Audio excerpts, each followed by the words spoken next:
Imagine you're playing a high-stakes poker game. The buy-in is your entire life savings.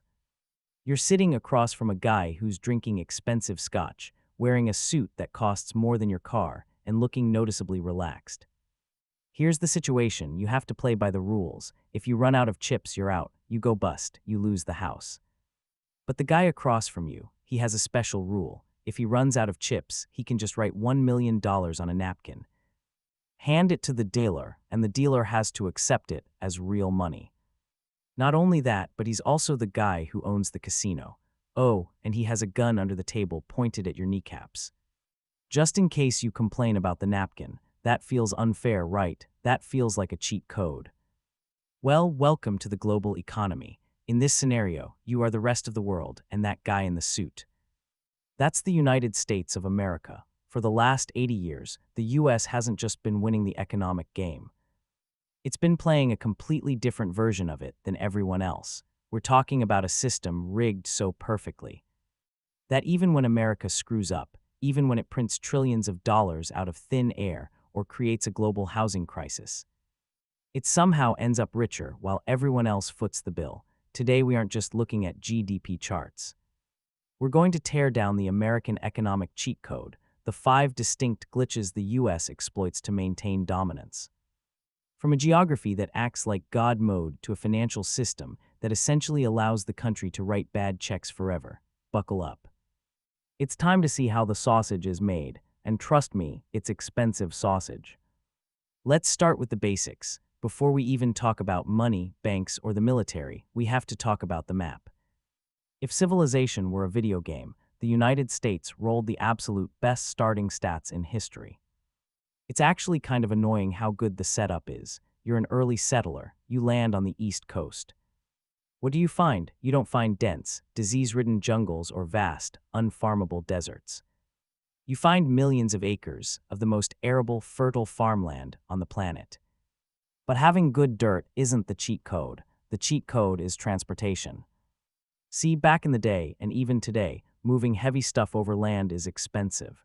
Friction is a physics problem that costs money. Moving goods by water, exponentially cheaper. Here's the stat that matters. It costs roughly 15 times more to move a ton of cargo by truck than it does by barge. Enter the Mississippi River system. This isn't just a river. It's a localized circulatory system for an entire economy. The US has more miles of navigable internal waterways than the rest of the world combined. Think about that. If you're a farmer in Brazil, America's biggest agriculture competitor, you have to grow your soybeans, put them on a truck, and drive them over bumpy, unmaintained roads through a jungle to get to a port. That eats into your profit margin. If you're a farmer in Iowa, you drive your corn a few miles to a river terminal, dump it on a barge, and it floats basically for free, all the way down to New Orleans and out to the world. This geographic discount is built into every single product America exports. It is a permanent subsidy from Mother Nature, but wait, it gets better. The cheat code has a defensive buff too. Look at the US map again. To the east, the Atlantic Ocean. To the west, the Pacific, the moat strategy. While Europe spent the last 1,000 years blowing itself up because everyone is crammed next to each other with flat borders that are easy to invade, the US has been chilling behind 2 massive oceanic moats. You know how expensive it is to invade America. It's logistically impossible. This means the US never had to spend centuries constantly rebuilding cities flattened by artillery. While London, Berlin, and Tokyo were being turned to rubble in the 1940s, American factories were humming along untouched, building the stuff to sell to the people who were getting bombed. And then there's the energy cheat. For decades, the narrative was that America was dependent on foreign oil. We fought wars over it. We played nice with dictators for it. But then around 2010, the US unlocked a tech tree upgrade, fracking. Suddenly, the US realized it was sitting on the Permian Basin. Overnight, the US went from being the world's biggest energy beggar to the world's biggest energy dealer. As of 2023, the US is the largest producer of oil and natural gas in the world. Let's recap. Cheat number 1, infinite food glitch, Midwest farmland. Free transportation glitch, Mississippi River. Invincibility cheat, 2 oceans. Infinite fuel cheat shale revolution. Most countries are playing on survival mode, worried about famine, invasion, or running out of fuel. America is playing on creative mode. The geography is so good that the country can survive incompetent leadership, massive debt, and social unrest. Simply because the land itself generates so much wealth. Okay, geography is luck, but this next one. This was a heist. To understand the single greatest economic advantage the U.S. has, we have to travel back to July 1944. The scene, you're standing in a fancy hotel in Bretton Woods, New Hampshire. The world is still on fire from World War II. Representatives of 44 nations have gathered to figure out how to rebuild the global economy once the shooting stops. But there's a power imbalance in the room. Europe is bankrupt, their gold reserves are depleted, their factories are gone. Meanwhile, the U.S. holds 2/3 of the world's gold, and its industry is booming. So the U.S. makes an offer the world literally cannot refuse. Hey guys, look, gold is heavy. It's dangerous to ship it across the ocean to settle debts. Why don't we just use the U.S. dollar? We promise, cross our hearts, that every dollar is backed by gold. You can trade it in any time. It's as good as gold. The world, having no other choice, agrees. The U.S. dollar becomes the world reserve currency. This is the moment the cheat code was activated. For a while, it worked. But then the U.S. started spending money like a drunken sailor. We had the Vietnam War. We had massive social programs. You guys are printing way more dollars than you have gold. We'd like our gold back, please. If enough countries did this, the U.S. would be bankrupt. The jig was up, psych. He temporarily, permanently suspended the convertibility of the dollar into gold, the rug pull. In a normal world, the U.S. dollar should have collapsed. It was a piece of paper backed by nothing but a promise that had just been broken. But here's the genius of the cheat code. There was nowhere else to go. Everyone was already using dollars for trade. The oil market was priced in dollars. We'll get to that later. If the dollar crashed, the world crashed. The U.S. essentially held the global economy hostage. So what is the exorbitant privilege? That's what a French finance minister called it. It means the U.S. can do things no other country can. If Brazil wants to buy oil from Saudi Arabia, Brazil needs dollars. To get dollars, Brazil has to sell things, coffee, beef, to the U.S. They have to work for the money. If the U.S. wants to buy oil, we just print the money. Think about the inflation we've seen recently. When the U.S. prints trillions of dollars, we're essentially exporting our inflation to the rest of the world. We get the cheap TVs and cars. The rest of the world gets to hold our devaluing paper. The dollar is our currency, but it's your problem. That is the most gangster economic quote of all time. You hear politicians complain about the national debt, $34 trillion. It sounds scary. But because of this cheat code, the debt doesn't function like your credit card debt. If you owe the bank $100,000, you have a problem. If you owe the bank $34 trillion, the bank has a problem. Because the world needs dollars to trade, the world keeps buying U.S. debt, treasury bonds. They give us goods and services, and we give them a digital IOU. As long as we have the biggest military to back up that IOU, the game continues. But speaking of the military, that's how we ensure nobody tries to uninstall the game. So remember how Nixon broke the promise to exchange dollars for gold in 1971. That should have been game over. The dollar should have become worthless paper. But the U.S. government pulled off the greatest pivot in financial history. They switched the backing of the dollar from gold to oil. The scene, the year is 1974. The U.S. economy is getting crushed by inflation. Enter Henry Kissinger, the U.S. Secretary of State. He flies to Saudi Arabia for a secret meeting with the House of Saud. The deal he put on the table was essentially a mafia protection racket. Look, you guys have a lot of oil, and you have a lot of scary neighbors. Here's the deal. We will provide you with absolute military protection. We will sell you our best fighter jets, our missiles. And we will park our navy off your coast to make sure nobody touches you. The catch, in exchange, you have to do one thing. You must price every single barrel of oil you sell in US dollars. Not yen, not francs, not gold, only dollars. And you have to take those dollars and invest them back into US Treasury bonds. The Saudis agreed. This was the birth of the petrodollar. Why is this a cheat code? Think about it. Every country on Earth needs oil. If you're Japan, Germany, or Kenya, you cannot run your economy without oil, since oil is sold exclusively in dollars. You must obtain US dollars to survive. This created a permanent, artificial demand for the US dollar. You can buy anything you want, but you can only pay in Amazon gift cards. Suddenly, everyone needs Amazon gift cards. The value of the gift card goes up, even if Amazon is a mess internally. Now you might ask, what happens if a country tries to sell oil in a different currency? Well, let's look at history. In 2000, Saddam Hussein announced Iraq would start selling oil in euros instead of dollars. Result, a few years later, the US invaded, Saddam was ousted, and Iraqi oil sales switched back to dollars. In 2011, Muammar Gaddafi in Libya proposed a gold dinar to trade African oil, bypassing the dollar. Result, NATO intervention, regime change, and Gaddafi met a very grim end.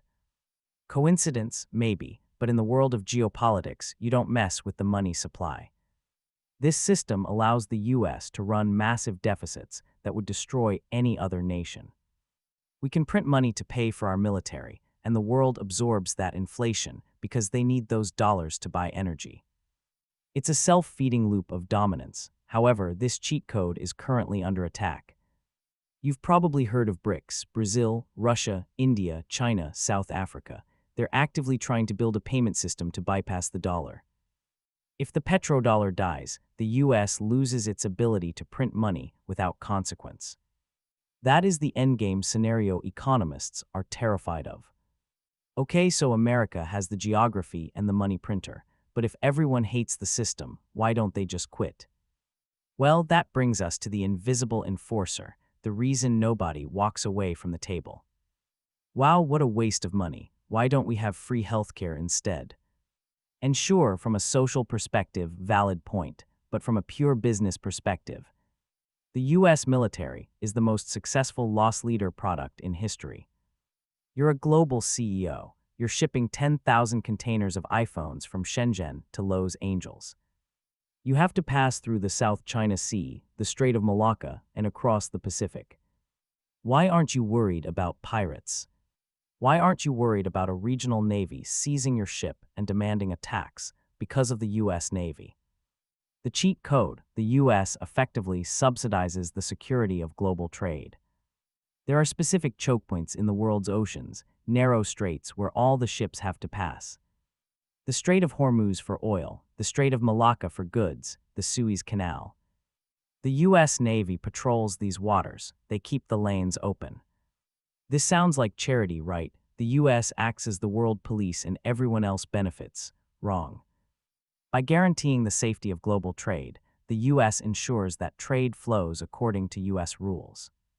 If a country steps out of line, say Russia or Iran, the US doesn't just invade, they turn off the trade. They use sanctions, they use the Navy to interdict ships, the stick and the carrot. The stick: we can blockade you, we can freeze you out of the global banking system, SWIFT. We can make it impossible for your ships to get insurance. The carrot: if you play nice with America, you get access to the largest consumer market in history, the American shopper. And your ships get protected by our aircraft carriers for free. Let's talk about those carriers. The US has 11 carrier strike groups. China has 2 and they aren't nuclear. Russia has 1 and it usually catches on fire and needs a tugboat. This isn't just military power, it's economic leverage. When the US negotiates a trade deal, the aircraft carrier is silently sitting at the negotiating table. But there's another layer to the military cheat code: innovation theft. The US taxpayer funds the military. The military dumps billions into R&D for defense. The internet started as ARPANET Defense Project, GPS developed by the Air Force. Jet engines, military tech, Siri voice recognition, DARPA research. The taxpayer takes the risk and pays the bill. Once the tech works, it's handed over to private corporations, Apple, Google, Boeing, to be monetized for massive profit. The US economy is essentially a tech incubator disguised as a military. So when you see that $800 billion budget, don't just see tanks and guns. See it as the operating cost for the global marketplace that America owns. It's the security fee for the casino. But even with the land, the money, and the guns, there's one final cheat code that is perhaps the most insidious of them all. It's how the US steals the world's smartest people. We've talked about land, money, oil, and guns, but the final cheat code is about the most valuable resource on the planet, human intelligence. If you're running a civilization, you need smart people to invent things, cure diseases, and build faster computers. The problem is, geniuses are rare. They're randomly distributed across the globe. A kid born in Mumbai has the same chance of being the next Einstein as a kid born in Ohio. But America has perfected a system to identify these people, extract them from their home countries, and monetize their brains within US borders. Imagine you're a generational genius born in a developing nation. You're good at math, like really good. You ace every test. You graduate at the top of your class in your home country. Now what? If you stay home, you might become a professor at a local university making a decent living. But you'll be working with outdated equipment and limited funding, or you can apply to MIT, Stanford, or Caltech. This is the brain drain, and it is arguably the most devastating cheat code for the rest of the world. America has the world's best university system, not necessarily for undergrads, where we mostly just saddle 20-year-olds with crippling debt. But for postgraduate research, the labs, the funding, the access to cutting-edge tech, it's unbeatable. So the smartest kids from China, India, Nigeria, and Eastern Europe flock to American universities for their PhDs. Here's the stat that blows my mind. In critical fields like electrical engineering and computer science at US universities, the majority of graduate students are foreign-born. In some programs, it's over 70%. Now here's why it's a cheat code. Think about the economics of raising a human being. You have to feed them, clothe them, vaccinate them, and educate them for 22 years. That's expensive. Other poor or developing nations foot the bill for that initial investment. They pay for the K-12 education. Then right when that person is about to become productive and start contributing to the economy, America swoops in, offers them a visa, a spot in a top lab, and eventually a salary in Silicon Valley that they couldn't dream of back home. America gets a fully formed, highly educated, productive unit for zero development cost. We let the rest of the world pay for the R&D of human beings, and we just buy the finished product. Look at Silicon Valley, Elon Musk, Tesla, SpaceX, South Africa. Sergey Brin, Google, Russia. Jensen Huang, NVIDIA, Taiwan.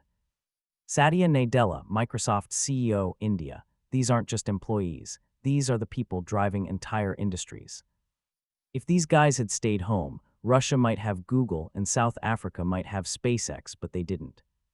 They came to the US because the operating system of America, the combination of venture capital, property rights, and university research, allows them to maximize their potential. The rest of the world suffers from capital flight, money leaving their country. But human capital flight is way worse. When the smartest people leave a country, that country's future leaves with them. America's greatest economic trick isn't just printing money, it's convincing the world's best players to join its team. But that raises the final question, the one nobody in power wants to answer. What happens when the cheat codes stop working? So there you have it, the 5-point American economic cheat code. God-tier geography, the perfect map for generating wealth easily. The dollar privilege, the ability to print money that the world has to accept. The petrodollar, forcing the world to need dollars to buy energy. The military subsidy, using guns to guarantee trade lanes and fund tech innovation. The brain drain, stealing the world's smartest people to build our future. When you combine these 5 elements, you get a superpower that seems economically invincible. You get a country that can run $34 trillion in debt, fight endless wars, deindustrialize its heartland, and suffer massive internal political division, yet still remain the richest, most dominant player on the board. It explains why, when there's a global crisis, money doesn't flee from the US, it flees to the US. It's the safest house in a bad neighborhood. But here's the darker truth to end on: cheat codes don't last forever. Eventually, the game developers patch the glitches, or worse, the other players flip the board over. We're seeing cracks in the system right now. The BRICS nations are actively trying to break the petrodollar stranglehold. The U.S. Navy is stretched thin trying to police the Red Sea and the South China Sea simultaneously. Our internal debt is compounding so fast that interest payments are becoming unsustainable. And internally, the benefits of this cheat code aren't being shared. The wealth generated by this system is increasingly concentrated at the very top, leading to the kind of social instability that tears empires apart from the inside. America has enjoyed an 80-year run on easy mode. But history tells us that no empire stays on top forever. The question isn't if the cheat code will stop working, but when. And what happens to a system addicted to easy wins when it suddenly has to play fair?